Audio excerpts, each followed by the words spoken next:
வணக்கம். இன்றைய காலகட்டத்தில் அனைவருக்கும் பெரிய சவாலாக இருப்பது சமூக வலைத்தளங்களிலிருந்து தொடர்ச்சியாக வரும் அறிவிப்புகள், தகவல்கள். இவை சில சமயங்களில் எமது கவனத்தை சிதறச் செய்வதுடன் நேரத்தையும் விரயமாக்குகின்றது. இதனை எவ்வாறு கையாளுவது என்பது பற்றி பகவத்கீதையிலும் திருக்குறளிலும் கையாளப்பட்டிருக்கின்ற ஒரு உவமையை பார்ப்போம். யதா சம்ஹரதே சாயம் கூர்மோங்கானீவ சர்வசக இந்திரியாணி இந்திரியார்த்தேப்ய தஸ்ய பிரக்ஞா பிரதிஷ்டிதா. ஒருமையுள் ஆமை போல் ஐந்தடக்கல் ஆற்றின் எழுமையும் ஏமாப்பு உடைத்து.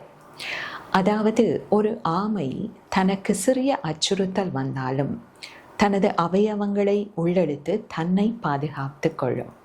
அதுபோலதான் நாமும் இவற்றை கையாள வேண்டும். வெளி உலகத்தின் கட்டுப்பாடுகள் எமது கையில் இல்லை. ஆகவே நாம் செய்யக்கூடியது எமது கவனத்தை சிதறடித்து எமது மனதின் அமைதியை இழக்கச் செய்கின்ற அனைத்திலிருந்தும் ஒரு ஆமையைப் போல நாமே எம்மை விடுவித்து பழக வேண்டும்.